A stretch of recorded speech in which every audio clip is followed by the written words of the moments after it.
The difficulty in recognizing the size of features in images from Mars was my inspiration for including recognizable objects in these images, including an astronaut. Here, I'll reveal my DIY techniques for how they're fit into Martian landscapes on this episode of Mars Guy. Over the 5+ years of this channel, viewers occasionally ask how I figure out the right size for Mars Guy and sometimes question whether I've gotten it right. Of course, the mission team has sophisticated software tools and display interfaces to turn stereo camera images into range maps, which allow the size and distance of features to be measured. I don't have access to these, so I make do with more primitive methods, but I can assure you they're more sophisticated than just eyeballing. This episode is intended to share my approach. It starts with known dimensions of perseverance. Conveniently, the School of Earth and Space Exploration at Arizona State University, where I'm a research professor, has a full scale model of perseverance.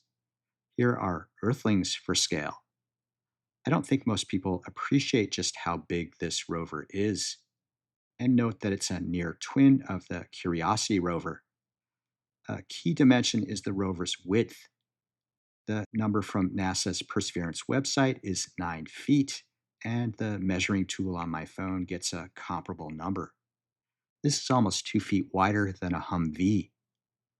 Another key dimension is the width of the wheels, a number I've never been able to find online, but can measure from the model. I assume the model is accurate here, so 13 inches is the number I use.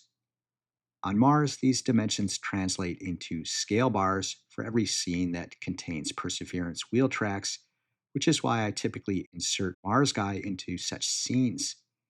And really, it's a single wheel track that's easiest to use.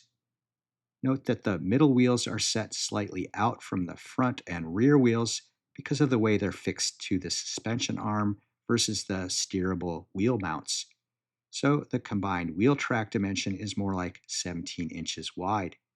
And that dimension is really close to the 18-inch width of Mars Guy's stance.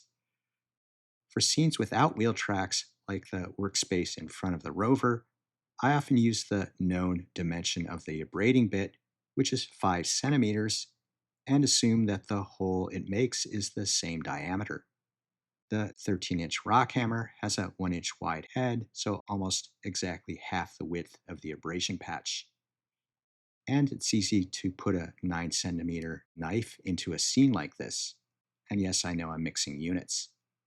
Same with a US quarter, with a diameter shown in millimeters for the benefit of non Americans, who I assume are more familiar with metric units.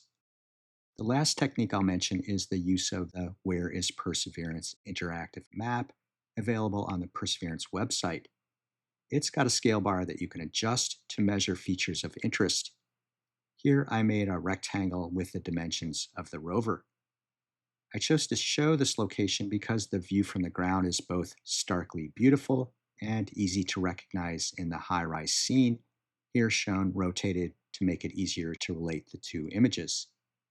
The tiny parallel ridges of gravel are visible in the high-rise view, as are the light-toned slabs of outcrop that surround a patch of darker-toned regolith. I measured this span using the interactive scale bar and found it to be about a meter across.